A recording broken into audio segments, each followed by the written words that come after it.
अस्सलाम वालेकुम। तो इस वीडियो में हम डिस्कस करेंगे दो बैक्टीरिया को, clostridium tetani and Clostridium botulism. Okay, अब हम क्या पढ़ रहे हैं? Gram positive rods. ठीक है, लास्ट दो वीडियोस में हमने स्टडी किया था बैसिलस एंथ्रासिस को एंड बैसिलस सीरियस को। ठीक है, अब हम स्टार्ट करने लगे कि क्लोस्ट्रीडियम को। क्लोस्ट्रीडियम भी हमारे पास चार होते हैं, टेटनाई, बोटुलिज्म, परफिंजेंस एंड डेफिसिल। इस वीडियो में हम डिस्कस करेंगे टेटनस और बॉटुलिज्म को, और नेक्स्ट वीडियो में हम डिस्कस करेंगे परफिंजेंस एंड डेफिसिल को। ओके, अब हम आ जाते हैं clostridium tetani and clostridium botulism को।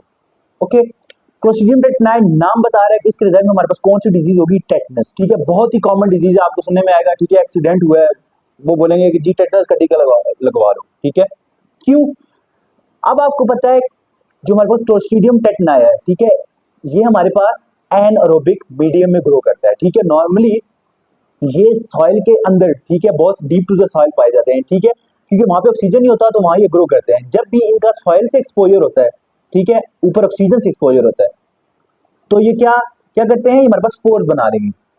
ओके, अब जब भी कोई एक्सीडेंट होता है तो उसके रिजल्ट में आपको क्या, कोई भी वोंड, जख्म बन जाएगा। उस जख्म में, ठीक है, वो जो स्पोर्स होते हैं ना सॉइल में क्लोस्ट्रीडियम टेटनाई के, वो आपके वोंड में एंटर कर जाएंगे। ठीक है, अब इसकी पैथोजेनेसिस क्या होती है? ठीक है, जो हमारे पास स्पोर्स हैं वो हमारे पास एक टॉक्सिन रिलीज करते हैं जिसे हम कहते हैं टेटनस टॉक्सिन। ठीक है, जिसका दूसरा नाम हमारे पास क्या है? टेटनोस्पैज्मिन। ये जो हमारे पास टॉक्सिन है, ये इंट्रा एक्सोनली सेंट्रल नर्वस सिस्टम के पास जाता है और वहां जाके बाइंड करता है गैंग्लियोसाइड रिसेप्टर्स पे।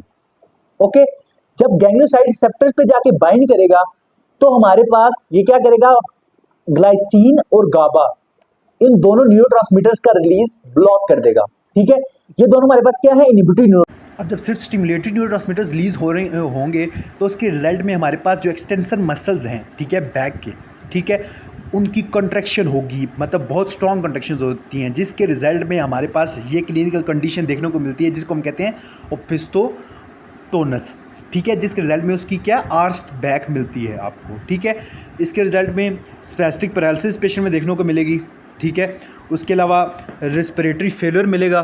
ठीक है, क्योंकि डायाफ्राम मसल की कॉन्टीन्यूस, ठीक है, स्ट्रॉन्गर कॉन्ट्रैक्शंस होती हैं। इसके अलावा उसको लॉक जॉ मिलेगा देखने को इस पेशेंट में। अब क्योंकि हमारे पास इनहिबिटरी न्यूरोट्रांसमीटर्स रिलीज नहीं हो रहे हैं, हमारे पास सिर्फ स्टिमुलेटरी न्यूरोट्रांसमीटर्स रिलीज हो रहे हैं, तो उसके रिजल्ट में क्या होगा? कॉन्टिन्यूसली हमारे पास मसल सेल जो है वो स्टिमुलेट होंगे, जिसके रिजल्ट में स्ट्रॉन्ग मसल कॉन्ट्रैक्शंस होंगी, जिसके रिजल्ट में क्या होगा? स्पैस्टिक पैरालिसिस देखी जाएगी, लॉक जॉ देखने को मिलेगा।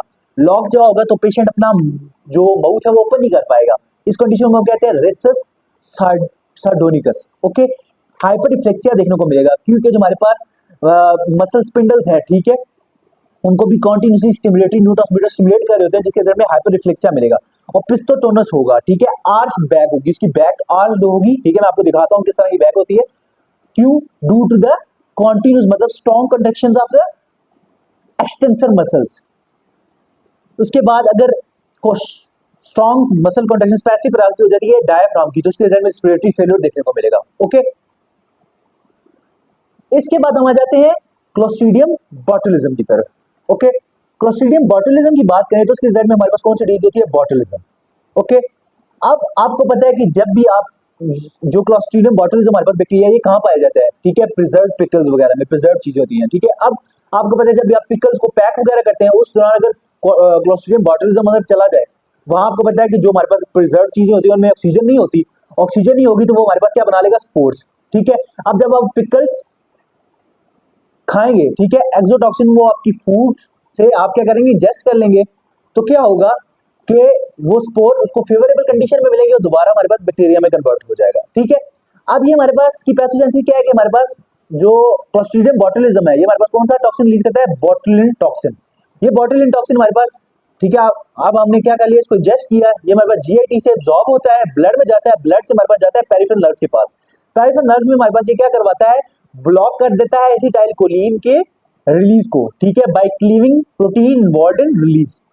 ओके, जो हमारे पास प्रोटीन्स इन्वॉल्व होती है ना एसिटाइलकोलिन रिलीज में, ये उन प्रोटीन को क्या करवा देगा? क्लीव, क्योंकि हमारे पास एक प्रोटीएज एंजाइम के तौर पे काम करता है। ठीक है, तो जिसके रिजल्ट में एसिटाइलकोलिन रिलीज नहीं होगा, तो एसिटाइलकोलिन रिलीज नहीं होगा तो आपको पता है एसिटाइलकोलिन क्या करवाता है? मसल कॉन्ट्रैक्शन करवाता है, जिसके रिजल्ट में हमारे पास वीक कंडक्शन होगी या कंडक्शन होगी नहीं, जिसके रिजल्ट में आपको क्या पेशेंट में देखने को मिलेगा, फ्लैसिड पैरालिसिस मिलेगी। ओके, क्लिनिकल फीचर्स की बात करें तो आपको पेशेंट में क्या क्या देखने को मिलेगा, डिसेंडिंग वीकनेस। जो वीकनेस जो होगी, डिसेंडिंग वीकनेस का क्या मतलब है, वीकनेस आप उसके अपर रीजन ऑफ बॉडी में, जैसे फेस वगैरह में। और पैरालिसिस हो जाएगी उसकी क्रेनियल नर्व्स की, क्रेनियल नर्व्स की पैरालिसिस होगी तो उसके रिजल्ट में आपको बहुत से क्लिनिकल फीचर मिलेंगे, diplopia, dysphagia, ptosis and respiratory muscle failure. Okay, ये हो गया Clostridium tetani and Clostridium botulism.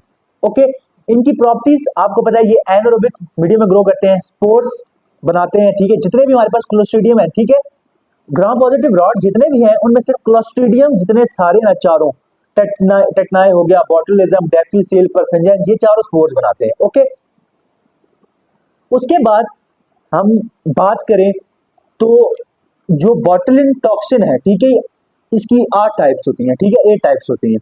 जो ए टाइप जो हमारे पास है बॉटुलिन टॉक्सिन, ये हमारे पास एज अ बोटॉक्स यूज किया जाता है, ठीक है, रिंकल्स वगैरह को रिमूव करने के लिए। ठीक है, आपको पता है कि अक्सर लोग अपने रिंकल्स वगैरह को रिमूव करवाते हैं, ठीक है, वो कैसे रिमूव करवाते हैं, हम इसी बॉटुलिन टॉक्सिन को यूज करते हैं, ठीक है, इसके थ्रू हम रिंकल्स रिमूव करवाते हैं। इसके बाद एक बहुत इंपॉर्टेंट क्लिनिकल कंडीशन है इन्फेंट्स बोटुलिज्म, ठीक है। इसमें क्या होता है, अब आपको पता है जो बच्चा पैदा होता है, ठीक है, हम उसे घुट्टी डालते हैं, उसको हनी देते हैं, ठीक है।